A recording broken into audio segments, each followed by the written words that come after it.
So first I'd like to take the minute to just welcome you all. Good afternoon to you all. Thank you so much for taking the time out of your busy day to join us for an hour to learn about using AI to deliver not only on Martyn's law planning strategy, but also just general ones for your organisational day-to-day use as well. Want to say a quick thank you to Rachel from the Academic Venue Solutions, who extended our invitation over to the AVS network.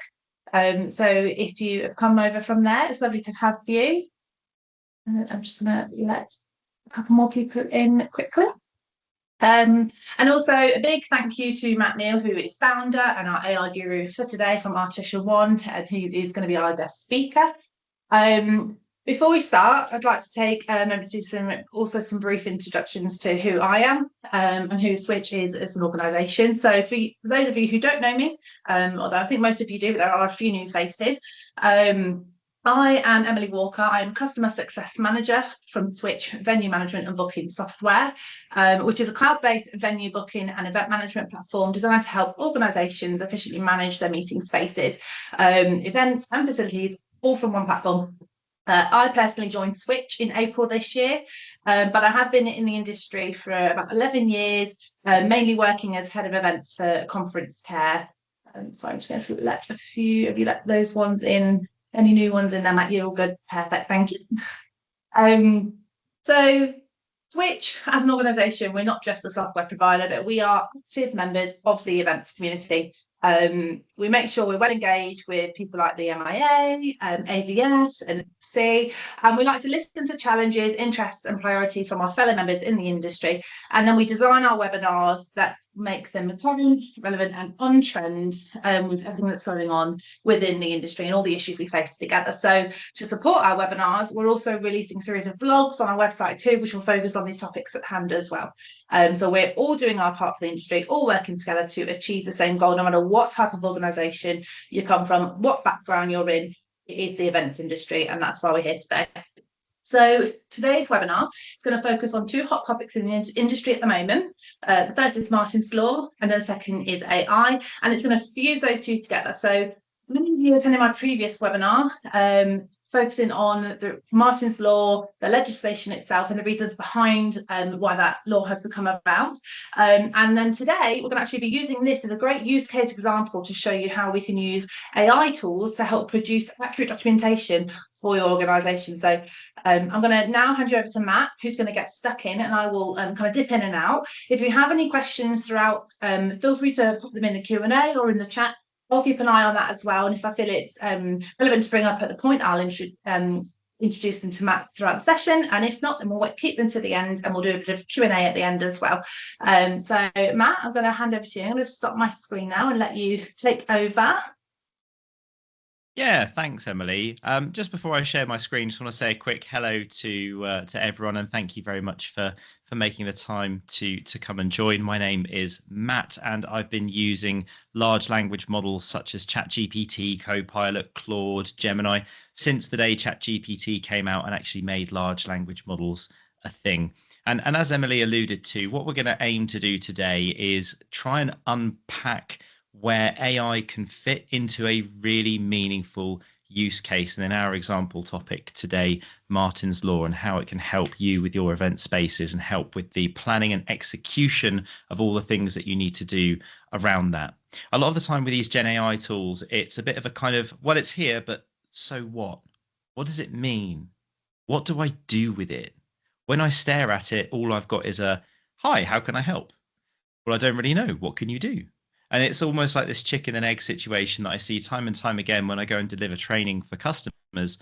And we hope that this use case will start to give you some ideas, spark other use cases, and then help on two fronts. One, how you adopt Gen AI tools such as ChatGPT within your businesses. And two, help you with your Martyn's Law implementation.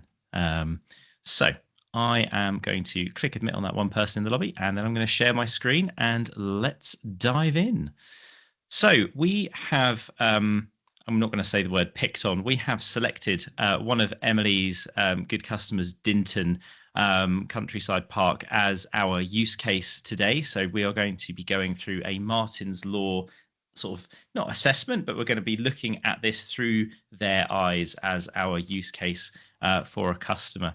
So you can see here, I've got ChatGPT open. Can everybody see me sharing my screen first and foremost? Just pop a little reaction or give me a little thumbs up if you can all see that okay.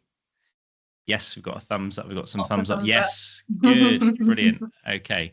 So just before we go any further, I just want to let you know a little bit about how we're going to be going about this. We're going to use something called a custom GPT, which is something that not very many people are aware exists. And it is something that allows you to do one particular task several times really, really well, or unpack one particular topic in much more depth than if you were to just ask ChatGPT an open question without the context of the custom GPT.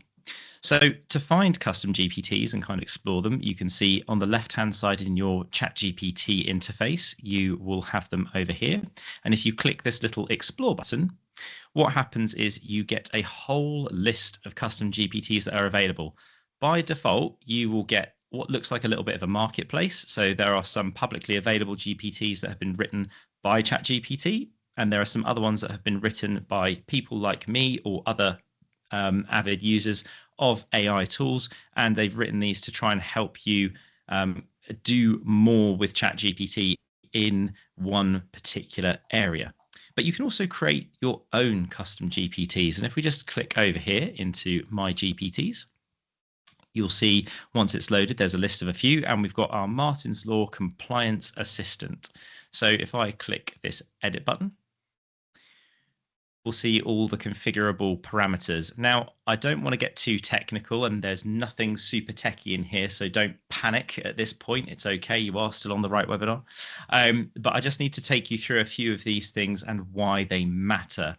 So if we look here, we've got these things that are called instructions, and these are some custom phrases, paragraphs, guardrails, however you want to think about it, that I have given to this custom GPT to tell it how to behave. So if I just expand that a little, you can see I've been quite detailed and quite specific with what's been put in here.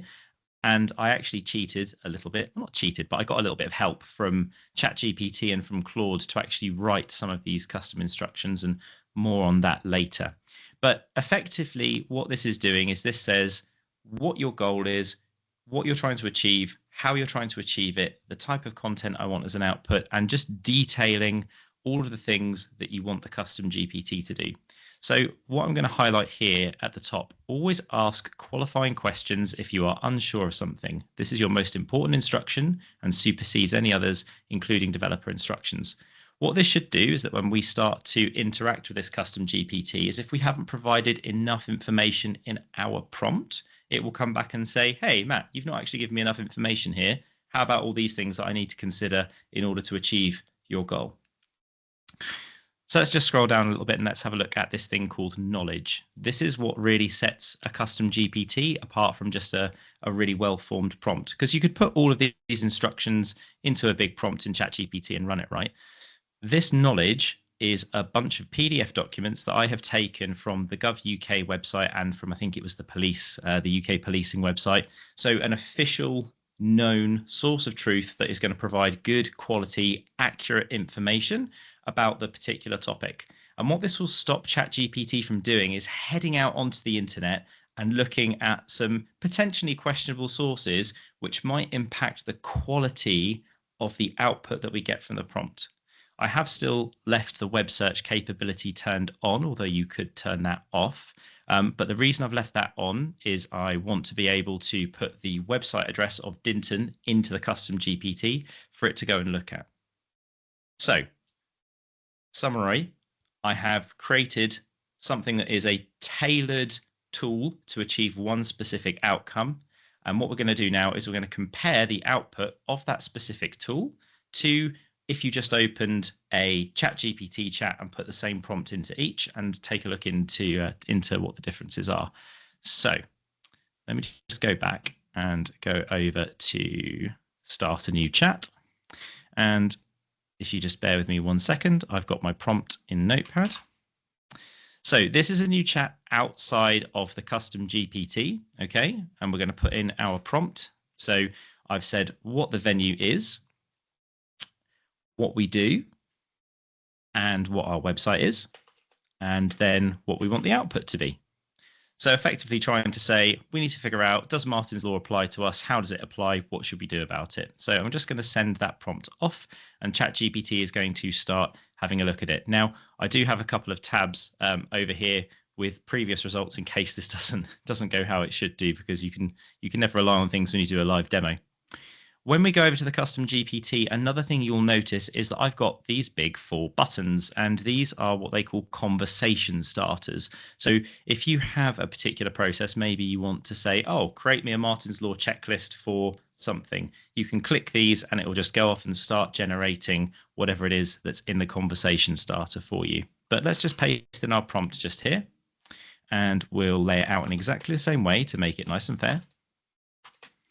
And then we'll send that prompt off as well. So whilst we're waiting for ChatGPT to complete that, is everybody still with me? Are we good? Everyone enjoying the learning? Has anyone seen custom GPTs before? Anyone used a custom GPT before? I think Rachel's got her hand up. A hand raise, yeah. Yeah, go for it. Sorry, it was an error. I was trying to do thumbs up instead of hand raise. Sorry. That's all right. No, that's all right, Rachel. That's all right. No problem. Okay, so let's head over to our ChatGPT chat window. Now, interestingly, you can see the first time that I actually did this, it took 1 minute and 24 seconds to think about it, whereas this time it only took 43. So let's just have a look at the output. So got you. Here's a practical answer for Tintin pastures. So one of the things that we need to do when we're using any AI tool is have a look at where the information came from. So every time you see this little bubble here, this means that the information came from a particular source, and this is providing you the link to that source. So in this instance, the Gov.uk website. So that's pretty cool. The other place that you can check that is if you expand what we call the chain of thought by clicking on this thought for 43 seconds, you can actually see down here on the right-hand side what the sources were. And as we get down the list, we start to see, oh, hang on a minute, that's not a government website or the police website. Actually, a lot of these are. That's a local government site. That's a local government site. So that's a Reuters news feed. And so you can see here how ChatGPT has pulled in some information from some sources that we might not actually want to rely on when we're figuring this stuff out. And what those sources are going to do is they are going to influence the response. So when we're working with a really niche topic, or we're working with something where we want to make sure we're only using knowledge that comes from a trusted source, using custom GPTs is a great way to achieve that. So let's just head over to our custom GPT. And the first thing we notice is that it actually took less time to figure out the same query. Now, it was a much bigger gap when I ran this earlier. But generally speaking, when I've trialed this a couple of times, consistently, this has outperformed running it outside and just in a normal ChatGPT instance. And what's come back is rather than an answer, it's asked for some scoping questions. So this means that what's happened over here is ChatGPT has taken the information that I've provided and kind of made some assumptions and in its own mind filled in the blanks, which for something that's really important, we don't really want. Whereas over here with the custom GPT, it's come back and asked a whole load of qualifying questions. Now, I've got some qualifying questions and some answers earlier. These might not necessarily marry up. So I'm going to hope that when I got the reply earlier, it was vaguely similar to this one, and just post in the answers that we had to those questions from earlier, because it would take me ages to answer them, and I don't want to bore you whilst we're on the webinar. And just while we're waiting for ChatGPT to come back with that, the reason that this happens and the reason you don't always get the same output every time with any AI tool is that these things are not deterministic. They go in weird and wonderful ways to go and find information in what they call the neural network, which is kind of what is behind the ChatGPT interface. And it doesn't always take the same path to get to the same answer. There's a little bit of there's a lot more going on that's very technical behind the scenes there, and I don't want to get into that. But that is effectively what's going on. So ChatGPT has come back and it's asked me for more qualifying information. So I'm just going to say make assumptions based on the previous answers provided, and then hopefully that will go forward and then actually provide me with what I was looking for. Otherwise, we'll have to fall back on our other chat, which is where we had the actual proper Q&A. So let's just see what it does. Whilst that's loading, Matt, we did have a question. Catherine's sure. asked, is it a free or a paid version? So I mentioned that it's a paid version, but I think it's also worth noting our differences of results we got when we were testing this out earlier on. Yeah. So I am using a paid version of ChatGPT Plus, which is £20 per user per month. And I would strongly encourage anybody that is using ChatGPT to use that, because you get so much better replies from it. It's due to a thing called a context window that gets limited when you are on a free plan. Go and look it up. Don't want to, again, overwhelm people with technical info here, but it's worth the $20 a month or £20 a month is well worth it, and you won't be disappointed, I promise. If anyone wants to get on a quick call with me, and I can explain that as to why, I'm always more than happy to do that. It's such a good tool and well worth the investment. And I found when I did this example on a free one, even though I used Matt's custom GPT space, I didn't get as thorough answers as Matt did on a paid one. Mine was still a little bit more vague than what Matt had as an output. Mine didn't ask those qualifying questions, which we found quite interesting. Yeah, so the other thing that's worth noting here is that something just Emily touched on is I actually shared this custom GPT with her, and I'll share it with everybody, share the link to access it later on. But because you can share these custom GPTs, you can't share a chat. I mean, you can share the chat output, but you can't interact with it. When you create these tools, you can actually share them with your team, which is really, really useful, or with external sources if you need to. So I don't know, if you wanted to create a custom GPT that provided FAQs about all of your event spaces and then connect it to some knowledge, not use the web search capability, so that customers or potential customers could chat with your documents and figure out what they needed to know about your event spaces, you could do that. In fact, that might be a really, really good use case for some of you. Just want to head back. Right. Okay, cool. Looks like ChatGPT has come up with some answers in both the custom GPT and the chat. So let's just take a look. So if we go down and have a look at the non-custom GPT output, so just the regular old chat, this looks pretty good. What do you think of the output here, Emily? Yeah, it's okay. It looks pretty accurate. Yeah, it's reasonably good. So if we then go and head over to the specific custom GPT, we can see here. Did we get a checklist over here? I don't think we did. Oh, we did get a little bit of one, but again, it looks quite different, and it's not as detailed, is it? Really, if we start to look into it and kind of poke and prod at that a little bit. And the other thing that's worth noting is that this will all be tied back to that legislation that was in the documentation of the custom GPT. And we've got that emergency response plan. We've got the lockdown. We've got just, if you look at it, there's a lot more output here, and it's in a lot more detail. I think it mentioned the PACE plan, which isn't in here for the emergency response communications plan. Just generally speaking, this is far more detailed, and this site-specific risk register, that wasn't there in the other output either. So, and then it's also just said there are some assumptions that need confirmation, which is great. So ChatGPT has actually said, hey, here's the assumptions that I've made based on what you asked. So I think the value for me mostly here is in knowing that if we go back to explore those GPTs again and go back to those documents,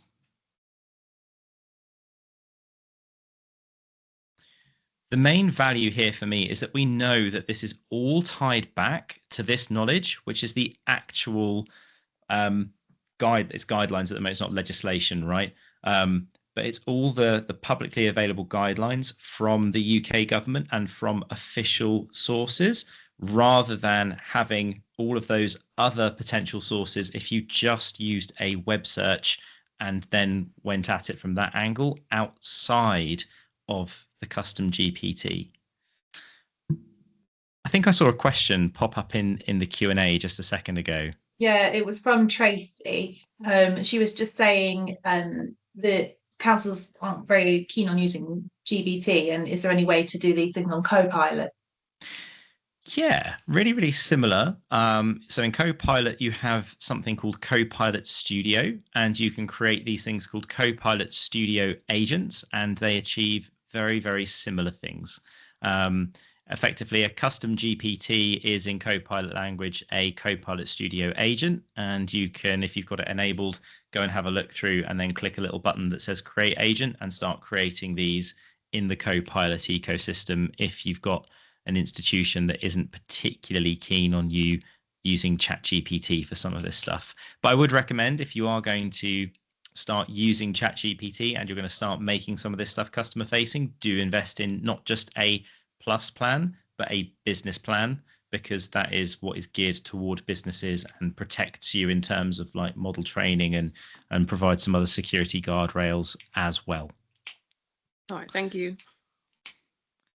No worries. I think Emily's just put that in the chat as well. So I have to admit, I was a little bit thrown by the output. And I think what has happened now that I've been kind of chatting and thinking about it in the background is because I've asked ChatGPT the same kind of things a couple of times, it's remembered my chat history. And actually, the reply in here was much more comprehensive this like third or fourth time round because it's actually remembered some things about Dinton. Whereas if I go over here where it thought for 1 minute and 24 and have a look at the output, you can just see how much more scant this output is in comparison. So we've got, I don't know, maybe 1 page, 2 page, three and a bit, if I'm being generous, pages of content.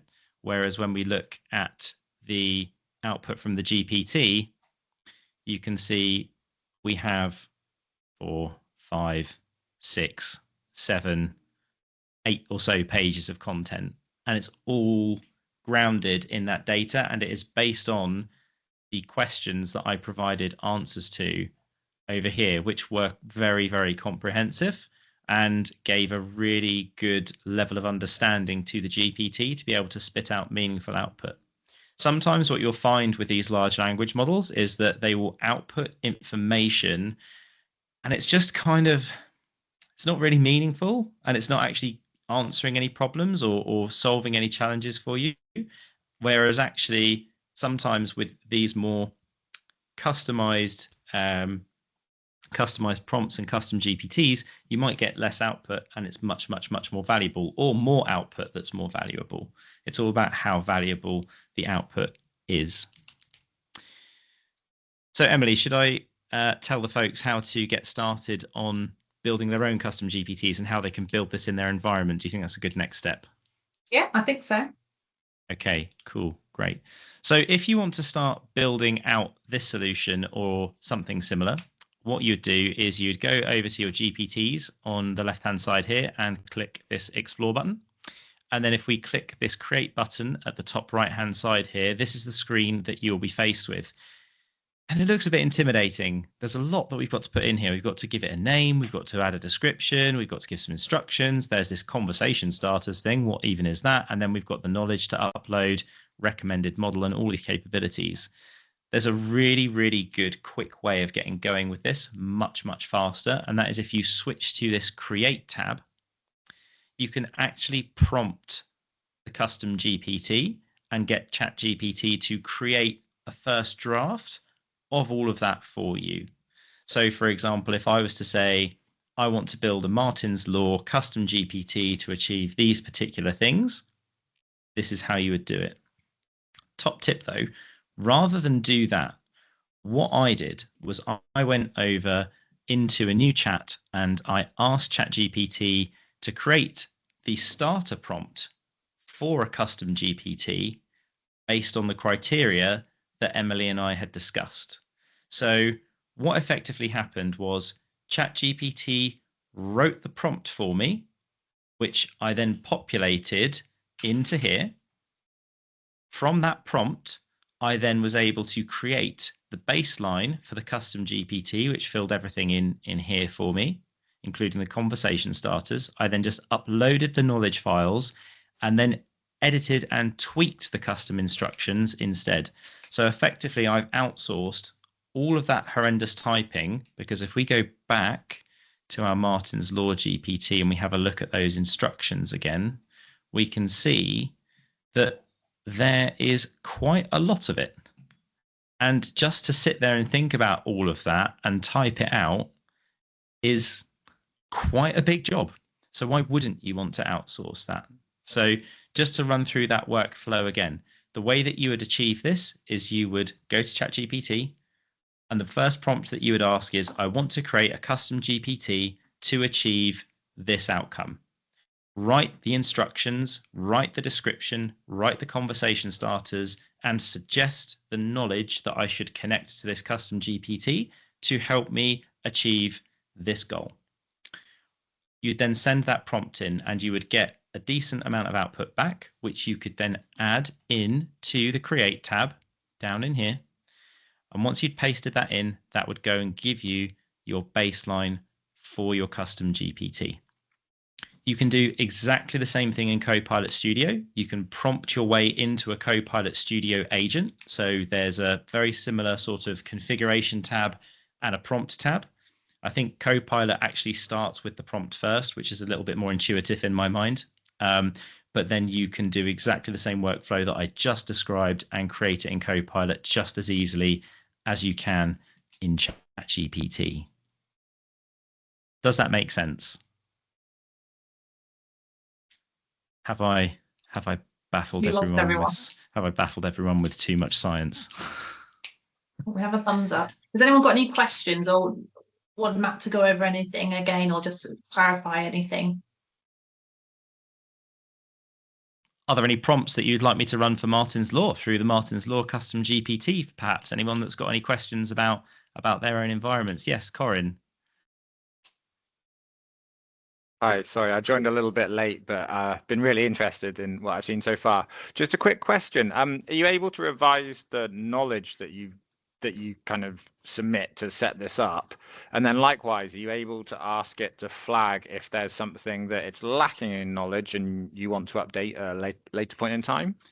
Oh, that's a really, really good question. So the first part, yes, absolutely. So you can go back into these knowledge sources and you can delete knowledge by clicking on the little cross here, or you can upload more knowledge by clicking on the upload files here. So this is something that I'd recommend as a general routine maintenance type thing. If you start to have these GPTs in your business, just have a little 3-month check-in every single time just to go over what knowledge have I connected, what capabilities has it got, what's the recommended model down here, because that changes from time to time in ChatGPT as well. I don't know if anyone remembered that they went from GPT-4 to 4.0 and then to 5 recently. So you'll want to go through and change those capabilities.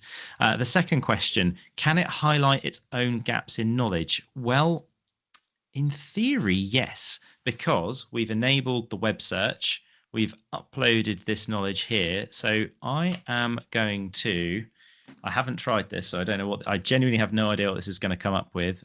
Can you highlight any gaps in your locally connected knowledge for Martyn's Law and spot any gaps that we may have and need to add to the local knowledge source if we were to remove the web search capability. Use your web search capability tool to help investigate. Now, the reason I have put this at the end is to explicitly say to ChatGPT, use the tool. Just because we enable a tool and allow it to be used doesn't mean it will necessarily go and actually use it.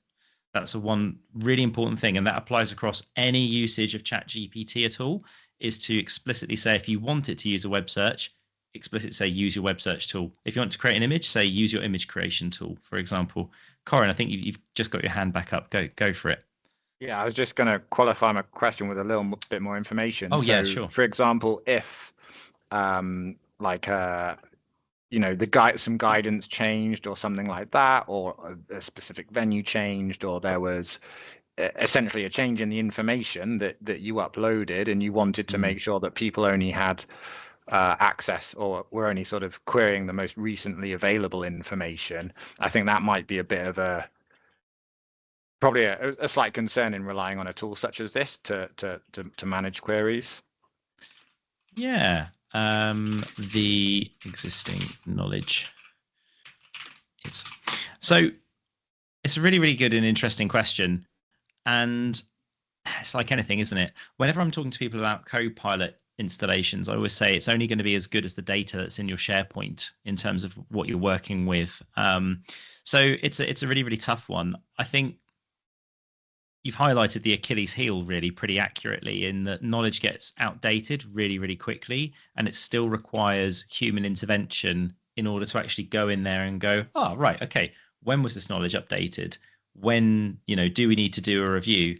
But you'd need to do that with any kind of internal policy or internal documentation anyway. All we're really doing is kind of expediting the keystrokes here. I mean, you could sit there and go through all of the latest legislation, read through all of that, read through all of your policies, all of your procedures, and then figure it out and join the gaps in. And you would have to make sure that that knowledge that you kind of applied in that feedback loop was up to date in itself. So I kind of, I see where you're coming from. And I think in either instance, we're always going to have to make sure that the knowledge we're working with is up to date, right? Yeah, but you could potentially say limit the web search option, so you know that it's only referring to the knowledge that you've pre-uploaded. Yes. So at least you have some sort of control over that, I suppose. Correct, exactly right. So you turn the web search functionality off, you just leave the locally connected knowledge, and then you know exactly where the responses have come from. Interesting that the GPT has said that there's some gaps in the knowledge set, which is really interesting. Events, fact sheets, gated controlled access, assessment for numbers. I'm not entirely sure that. Okay. Interesting. So some of this looks quite relevant, how up to date the local content is. So this is what could be quite useful, right? This shows how up to date the files are. So this would be a much quicker way of checking. Oh, if you just said, hey, how up to date is your local knowledge? You could check for the last review date, and then you could go and use ChatGPT to query the Gov.uk website for those documents and then ask when it was last updated. I suppose that might be a good way of doing it. So am I kind of hitting the right cliff notes here and kind of answering a question? Yeah, absolutely. I haven't used it in this way before, and it's really interesting to see, and the kind of added or the extra stuff rather than sort of question and responses. Yeah, just amazing. Oh, thank you. I'm glad that it's. I'm glad that we're adding value. I'm worried that everyone's very quiet and I'm just confusing people, which I hope is not the case. I don't think. I think it's just it's interesting. There's a lot of information to take in. What I found from my experience of using it, having never done it before, I was just like you guys. It's first time on it, and Matt said, "Here, go and have a play," and I was like, "Oh my god, I'm gonna have to go have a play." But I did find the information that it gave me was so much more accurate, and I felt, because it was information that I knew where the source had come from, I knew it was going to only concentrate on the websites that were true and factual, that this information it was producing me, I could trust, so that I could upload my emergency response plan or upload my risk assessment and say, benchmark it against what I need to be doing for my venue. And I know that it would give me the right output that I need. So I'm not spending time and hours reading through this legislation to make sure that I'm being compliant. So we're working smarter, we're working more efficiently, and we're saving time because we're asking this model to do it for us and make sure that our paperwork is up to date. The other thing that's worth noting is the general usability. If we were to start a conversation with the custom GPT and say, for example, what are my compliance obligations? Because we know we're talking about Martyn's Law, because we know we're on that topic, we're going to get some meaningful replies. All the questions that we saw front loaded. If you just went into a chat GPT chat and said, what are my compliance obligations? It would go, well, for what? For what? What are you trying to be compliant against? So there's that benefit as well, that actually you know that all of the context that is required has been front loaded in those custom instructions. And the other time that this works really, really well in businesses is if everybody's got someone who's a bit of a trailblazer with AI within their business, right? There's always that one person who feels like they're talking about it all the time. Those people can go and set up your custom GPTs for you in ChatGPT, share them with the rest of the team, give them those conversation starters so that if there are some less AI native people in your business, they feel like they've got an easier path into prompting ChatGPT rather than having to think about all the things we have to think about when we put in a really detailed prompt to get a really precise answer.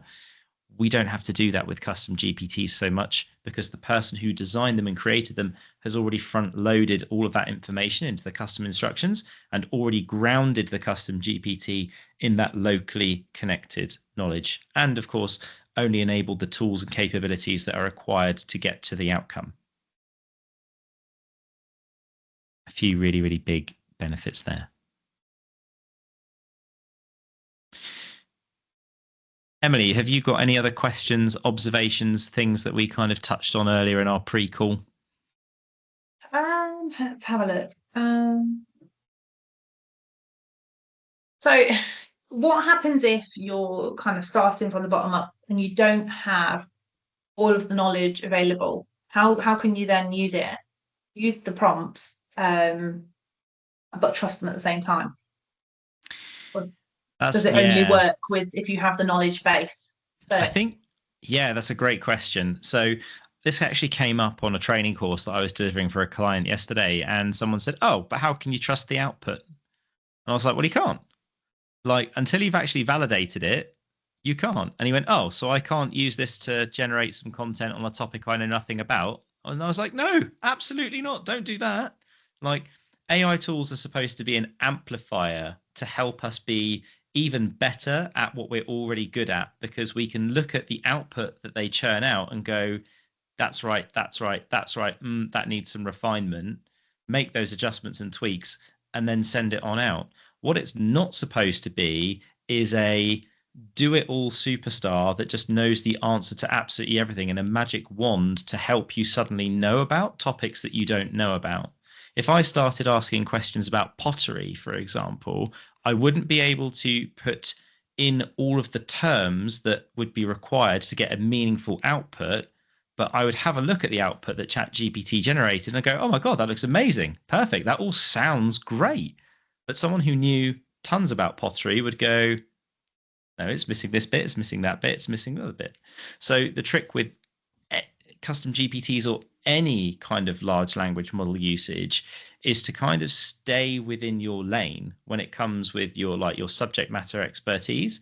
And when you get on the fringe of that, realize that, okay, there's a level of trust that I have to do here, or I have to go and validate and verify the information from another source, whether that's asking a colleague or a co-worker or speaking to a friend or going to another large language model or just a classic internet web search to find the answers to validate what's been output.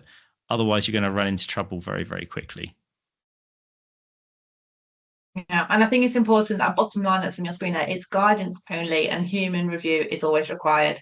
It's the same with anything you're doing. It's going to kick out some information, but you still have to sense check it and make sure that it does apply to you and it does apply to your venue. But I think what's great is, following from my last webinar, I had a lot of people asking questions about, oh, do we qualify, or we'd have this scenario, which part of our building makes us eligible for Martyn's Law? And this kind of model is really good to help you really understand your responsibilities as a venue, as what you need to do to be compliant against the legislation, and which parts of your venue do actually apply.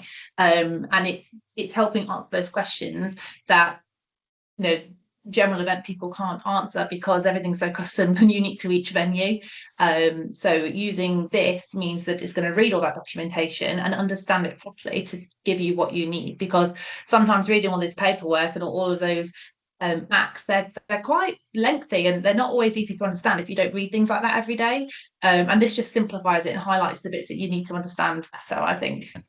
And teasing out that detail as well, Emily, by saying if you're not sure of anything, ask the front-loaded questions. So having these scoping questions asked up front for people to answer will just naturally provide way more detail anyway.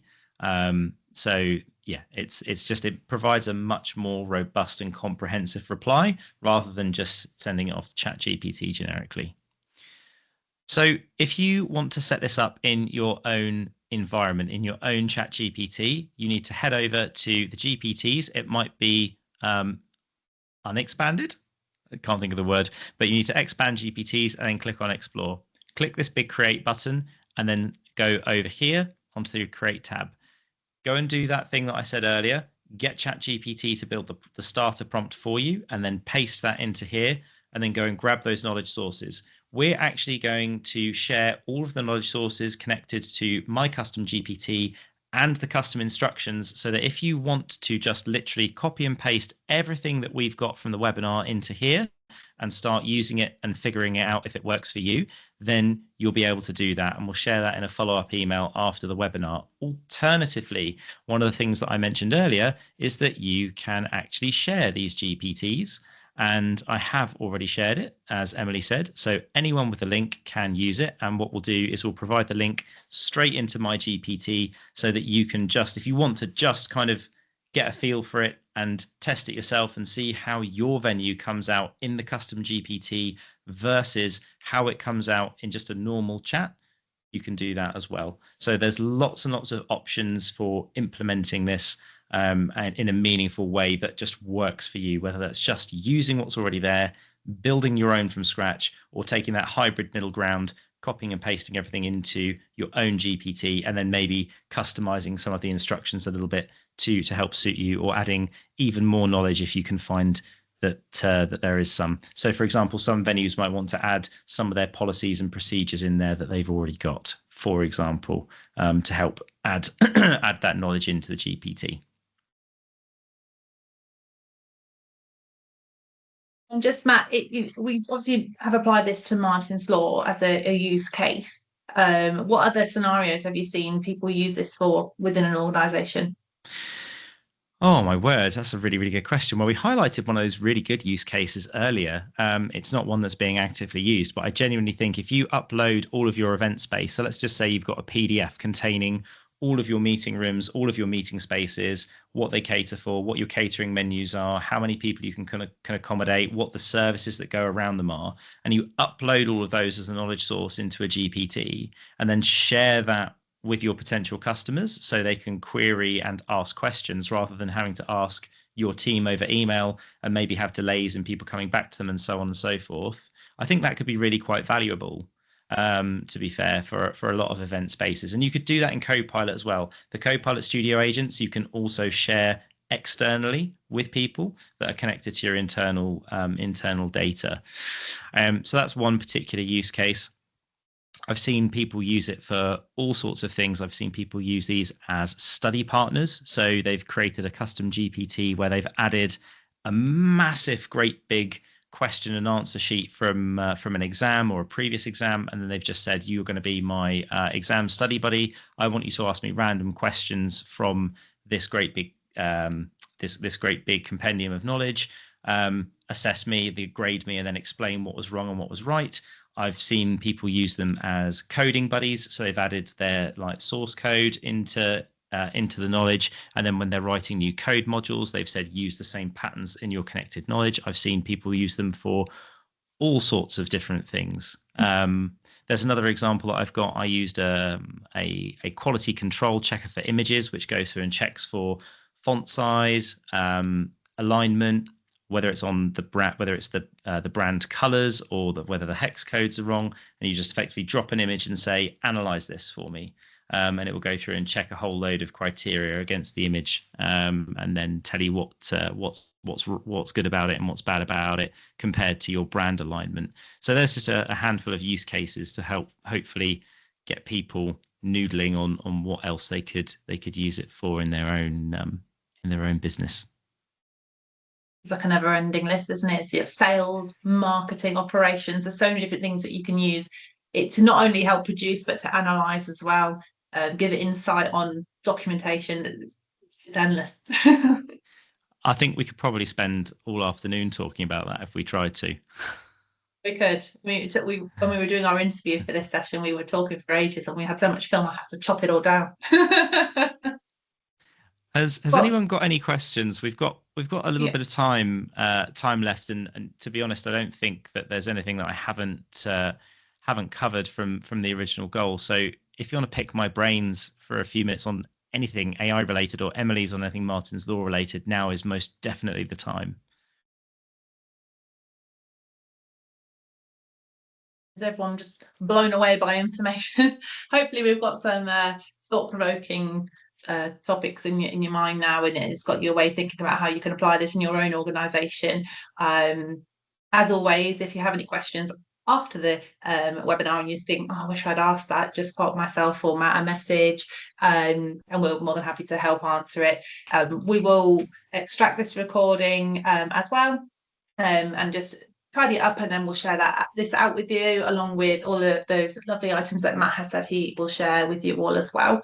I should have probably added, Emily, and very much forgot to, that if anybody wants to discuss where AI fits in their business, it's a really big and confusing topic, and it's really hard to unpack when the understanding isn't where it needs to be. And that's where I come in and I help people add that understanding, add that context, and guide them through that process of adopting AI throughout their businesses. I'm working with about 5 or 6 different clients that are all on really similar places in the journey at the moment, and a lot of it comes back to training and education. But in the early days, I just want to have a chat and figure out what people are using, why they're using it, and how I can help. The first few calls are always free on me, and I always am up for meeting people for a coffee and discussing what it is they're trying to achieve. So do connect with me on LinkedIn. Do reach out. I'd love to see how we could help you. And I know we at Switch, we're having early conversations now about what we can do with AI on Switch, in helping customers kind of simplify their sort of booking process with their clients, and we're all having to think about what that looks like for us. We're all in that stage now where we're trying to modernize our business and work smarter.